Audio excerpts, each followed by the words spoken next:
Assalamualaikum doktor, semoga doktor dalam keadaan sihat dan baik. Kami dari kumpulan 6, set 9 akan membentangkan tajuk berkaitan intervensi kaunseling bagi menangani individu berisiko bunuh diri.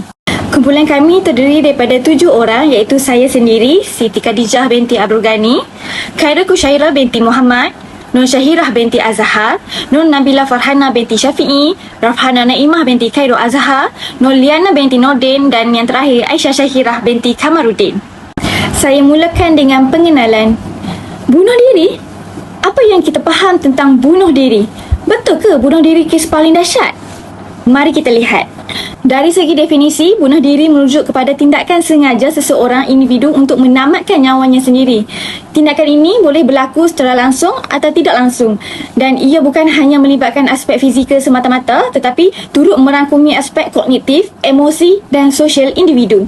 Seterusnya, kita lihat kepada individu yang berisiko bunuh diri. Individu dalam kategori ini biasanya menunjukkan tanda keinginan atau pemikiran untuk menamatkan hidup namun belum melakukan percubaan. Mereka biasanya mengalami beberapa isu seperti ketidakseimbangan psikologi, kesukaran menilai realiti secara rasional serta perasaan terputus hubungan dengan diri sendiri dan dunia sekeliling.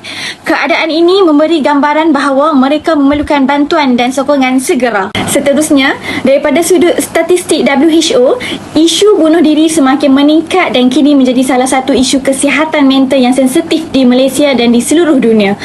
Menurut WHO, pada tahun 2023, terdapat kira-kira 73,000 kematian akibat bunuh diri setiap tahun, dengan purata satu kematian berlaku setiap 40 saat. Ini menunjukkan betapa seriusnya isu ini dan ia memberi kesan yang besar terhadap kesihatan awam dan kehidupan masyarakat global. Dari perspektif psikologi pula, bunuh diri dianggap sebagai satu bentuk tingkah laku destruktif terhadap diri sendiri. Ia selalunya berpunca daripada tekanan emosi yang tidak dapat dikawal atau ditempuhi dengan cara yang sihat. Perbuatan bunuh diri sering digambarkan sebagai manifestasi beban psikologi yang berat dan muncul akibat konflik dalaman yang mendalam. Ini menunjukkan bahawa tindakan tersebut bukanlah berlaku secara tiba-tiba tetapi hasil daripada tekanan berpanjangan yang tidak ditangani. Akhir sekali, dari sudut pandangan akademik, bunuh diri dilihat sebagai manifestasi tekanan psikologi yang serius. Kajian akademik menekankan bahawa unsur niat dan kesedaran dalam perbuatan bunuh diri sangat penting untuk membezakan antara bunuh diri dengan kemalangan. Ini bermaksud tindakan bunuh diri biasanya melibatkan keputusan yang dirancang atau difikirkan, bukan sesuatu yang berlaku secara tidak sengaja. Bagi penerangan seterusnya, saya paskan kepada rakan pembentangan. Terima kasih. Assalamualaikum warahmatullahi wabarakatuh. Saya Khairul Kushairah binti Muhammad. Nombor matriks P155270 akan membentangkan isu permasalahan. Isu utama bagi individu yang berisiko bunuh diri ialah stigma terhadap kesihatan mental. Ramai yang mengalami tekanan atau kemurungan takut untuk mendapatkan bantuan kaunseling kerana bimbang dilabel sebagai gila atau tidak bersyukur. Stigma ini menyebabkan mereka tidak menerima rawatan awal, lalu keadaan ini menjadi semakin serius dan meningkatkan risiko bunuh diri.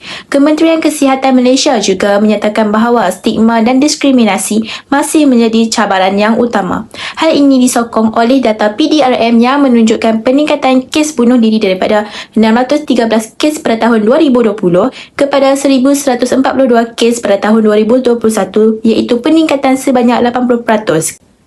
Isu permasalahan kedua ialah kesan psikologi akibat buli yang tidak ditangani. Mangsa buli biasanya mengalami tekanan emosi yang sangat serius termasuk kemurungan jika mereka tidak menerima intervensi awal. Buli juga menyebabkan self-esteem mangsa menjadi lebih rendah, membuatkan mereka berasa sunyi, takut dan malu untuk melaporkan kejadian. Apabila tekanan berlarutan, mangsa boleh mula berfikir untuk menamatkan hidup kerana percaya itu satu-satunya cara untuk menghentikan buli. Contohnya, seorang pelajar perempuan berusia 14 tahun di Selangor mengalami gangguan emosi teruk selepas dibuli sehingga mula mencederakan diri dan disahkan mengalami kemurungan yang serius. Situasi ini menunjukkan kegagalan pihak sekolah dalam mengenangani isu buli sehingga memberi kesan psikologi yang berat kepada mangsa. Isu permasalahan terakhir ialah kurangnya kesedaran dan kemahiran intervensi awal dalam komuniti. Guru, rakan sebaya dan keluarga selalunya tidak peka terhadap tanda-tanda awal masalah mental kerana perubahan tingkah laku mangsa sangat halus dan mangsa sendiri takut untuk mengadu. Tanpa pengesanan awal, keadaan ini boleh menjadi lebih serius sehingga mangsa mula mencederakan dirinya. Contohnya, seorang pelajar 14 tahun di Bangi dilaporkan cuba untuk mengelang tangannya akibat kemurungan. Situasi ini sering dikaitkan dan menunjukkan bahawa tanda awal kesihatan mental serta diabaikan oleh pihak sekeliling. Sekian saja daripada saya serahkan kepada pembentang yang seterusnya. Assalamualaikum dan salam sejahtera. Nama saya ialah Nur Syahida binti Azhar dan saya akan menerangkan tentang kajian lepas berkaitan risiko bunuh diri serta keberkesanan intervensi kaunseling dalam mengurangkan kecenderungan tersebut. Baik, isu bunuh diri khususnya dalam kalangan remaja dan dewasa muda merupakan krisis kesihatan mental yang memerlukan intervensi segera. Kajian menunjukkan bahawa kaunseling berstruktur memainkan peranan besar dalam membina daya tindak, mengurus emosi dan juga mengukuhkan sokongan psikososial individu berisiko. Salah satu intervensi paling berkesan ialah Cognitive Behavioral Therapy iaitu CBT. Menurut ulasan sistematik oleh Gomez dan rakan-rakan pada tahun 2025, CBT ni terbukti mengurangkan ideasi bunuh diri melalui penstrukturan semula pemikiran negatif, membantu individu mengawal emosi serta meningkatkan keyakinan kendiri. Selain daripada CBT, Dialectical Behaviour Therapy iaitu DBT turut dikenali sebagai intervensi utama untuk individu berisiko tinggi. DBT ni menekankan 4 komponen utama iaitu kesedaran penuh, toleransi tekanan, kawal selia emosi dan keberkesanan interpersonal.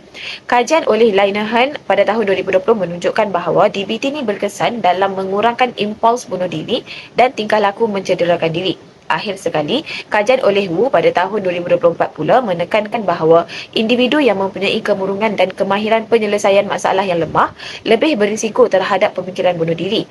Ini membuktikan bahawa intervensi kaunseling perlu memberi fokus bukan sahaja pada emosi tetapi juga pada kemahiran daya tindak praktikal dan sokongan sosial. Itu sahaja daripada saya serahkan kepada pembentang seterusnya. Terima kasih. Okay, Assalamualaikum. Saya Nur Nabila Farhan Nabiti Syafi'i, nombor matriks P156311. Okey, saya akan sambung poin yang seterusnya. Okey, poin seterusnya adalah Solution Focused Brief Therapy ataupun SFBT. Okey, ia didapati berkesan untuk mengurangkan ideasi bunuh diri, terutamanya dalam kalangan pelajar universiti. Pendekatan ini membantu klien menumpukan pada kekuatan sedia ada, membina matlamat yang realistik serta memulihkan rasa kawalan terhadap diri dan masa depan. Okey, untuk yang kedua adalah terapi naratif. Okay, terapi ini memberi ruang kepada klien untuk menstruktur semula makna terhadap pengalaman sukar ataupun proses reauthoring ini dapat mengurangkan kemurungan, meningkatkan harga diri dan menanam semula harapan. Namun bukti keberkesanan kedua-dua intervensi ini masih berbeza-beza. Hanya sebahagian kecil kajian berbentuk randomized control trial menunjukkan hasil yang benar-benar kukuh berbanding rawatan konvensional. Ini menunjukkan keperluan mendesak untuk lebih banyak kajian empirical yang mantap dan bersifat longitudinal. Kesimpulannya, mitigasi risiko bunuh diri memerlukan pendekatan holistik ataupun menggabungkan penstrukturan kognitif, pengurusan krisis emosi dan pengukuhan naratif kendiri. Dalam konteks Malaysia, intervensi mesti peka kepada faktor sosial budaya, stigma masyarakat, kepercayaan agama dan nilai kekeluargaan. Oleh itu, penyelidikan tempatan yang konsisten sangat diperlukan untuk membangunkan intervensi kaunseling yang benar-benar berkesan dan sesuai dengan budaya kita. Sekian, terima kasih.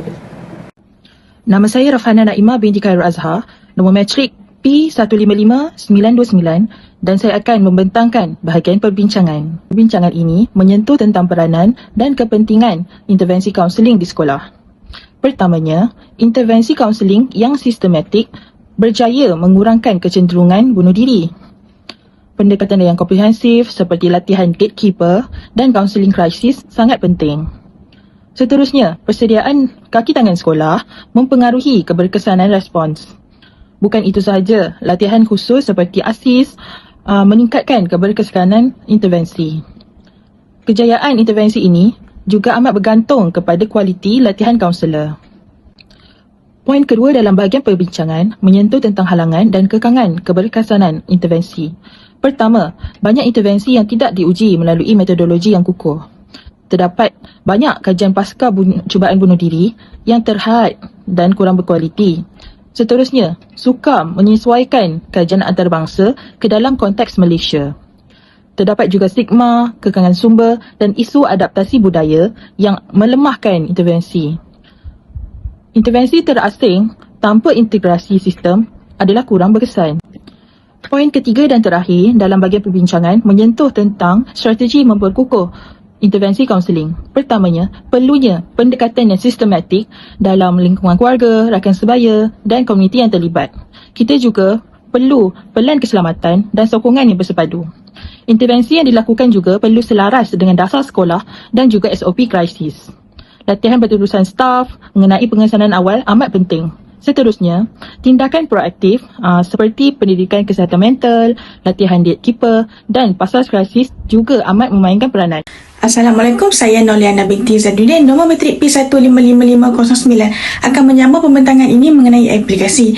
Implikasi yang pertama ialah kestabilan emosi yang terganggu. Gangguan emosi berlaku apabila individu gagal untuk mengawal perasaan dalam diri. Akibatnya, masalah kecil boleh dirasakan sangat besar dan sukar untuk diselesaikan. Ia juga akan menyebabkan pemikiran negatif dan kesukaran untuk membuat keputusan secara rasional. Tekanan yang berpanjangan boleh menjejaskan keadaan mental sehingga individu berasa terasing, tidak dihargai dan hingga hilang harapan. Jika tidak dibantu, risiko pemikiran atau tindakan berbahaya boleh meningkat. Oleh itu, sokongan kaunseling dan sosial amat penting untuk membantu mereka kembali stabil. Implikasi seterusnya ialah pencapaian dan prestasi yang menurun. Tekanan emosi yang dialami boleh menjejaskan tumpuan dan motivasi seorang dalam menjalani tugas seharian, sama ada di sekolah ataupun di tempat kerja.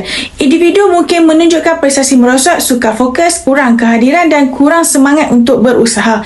Akibatnya, kegagalan mencapai sasaran boleh menimbul rasa kecewa dan rasa tidak berguna. Lama-kelamaan, mereka mula menyalahkan diri sendiri dan merasa usaha tidak membawa hasil. Jika keadaan ini berlarutan tanpa bantuan, risiko pemikiran atau tindakan ke arah bunuh diri boleh meningkat.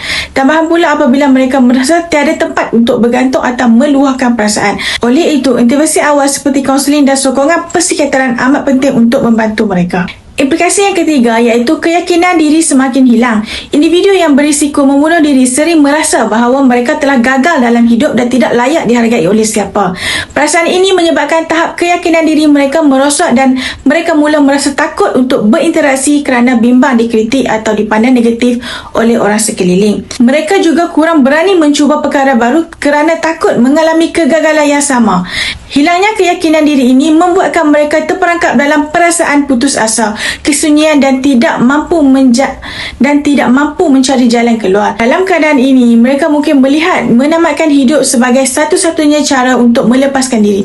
Oleh itu, intervensi awal seperti kaunseling dan program pembangunan keyakinan diri yang sangat penting untuk membantu mereka. Sekian daripada saya serahkan kepada pembentang seterusnya. Terima kasih. Assalamualaikum warahmatullahi wabarakatuh. Saya Aisyah Syahirah Kamarudin, nombor matrik P156958 akan meneruskan pembentangan cadangan. Yang pertama adalah dengan menyediakan intervensi kaunseling yang memfokuskan emosi. Individu berisiko bunuh diri biasanya akan mengalami emosi yang tidak stabil seperti rasa marah, sedih dan juga putus asa. Jadi, sebagai kaunselor, kita perlu membantu mereka mengawal emosi melalui kaunseling krisis dan juga latihan pengurusan emosi. Untuk jangka pendek pula, kaunselor boleh menggunakan safety planning intervention yang merangkumi strategi menenangkan diri, nombor penting untuk dihubungi dan juga langkah mengelakkan situasi bahaya. Pendekatan ini juga semakin digunakan di Malaysia melalui program Art Care. Seterusnya, melaksanakan sokongan akademik atau kerjaya bersama intervensi kaunseling. Masalah emosi bukan sahaja jejaskan perasaan tetapi juga fokus dan juga prestasi seseorang itu. Kaunselor boleh bekerjasama dengan guru, pensyarah atau majikan untuk menyesuaikan tugasan dan membantu klien untuk mengurus masa, menetapkan matlamat yang kecil, membantu klien pulih motivasi dan juga keyakinan diri mereka. Apabila peningkatan prestasi dapat naikkan keyakinan diri dan akhirnya risiko bunuh diri dapat dikurangkan. Yang ketiga adalah mengukuhkan intervensi pembinaan kendiri untuk meningkatkan keyakinan dan harga diri. Individu berisiko sering hilang keyakinan diri. Jadi, pendekatan seperti Cognitive Behavioral Therapy membantu mereka untuk menapis pemikiran negatif. Kajian Chi dan Wu pada 2020 menunjukkan keyakinan diri ialah faktor paling penting dalam menguruskan ideasi bunuh diri dalam kalangan remaja. Rafida et al. Pula pada 2023 membuktikan modul CBT ini meningkatkan kestabilan emosi dan juga keyakinan belia. Dengan matlamat kecil yang boleh dicapai, dapat membantu klien untuk menyedari nilai diri mereka sekaligus mengurangkan rasa putus asa. Itu sahaja daripada saya. Saya serahkan kepada rakan saya yang seterusnya. Terima kasih. Saya teruskan dengan bahagian terakhir iaitu kesimpulan. Apa yang kita boleh simpulkan daripada keseluruhan kajian yang dilakukan ini ialah isu bunuh diri merupakan masalah kesihatan mental yang serius dan dipengaruhi oleh tekanan emosi, stigma masyarakat, pengalaman buli serta kurangnya intervensi awal. Dengan kadar satu kematian setiap 40 saat seperti dilaporkan WHO, usaha pencegahan perlu diperkukuhkan melalui kesedaran komuniti dan sokongan profesional. Intervensi seperti CBT, DBT, SFBT dan terapi naratif seperti yang dibentangkan kumpulan saya tadi terbukti membantu membina pemikiran sihat, penguruskan emosi seperti mengurangkan tingkah laku berisiko. Maka melalui pendekatan holistik dan sokongan sosial yang kukuh, risiko bunuh diri dapat dikurangkan dan kesejahteraan individu dapat dipulihkan. Setakat itu sahaja pembentangan kami tentang intervensi kaunseling bagi menangani individu berisiko bunuh diri. Terima kasih dan Assalamualaikum.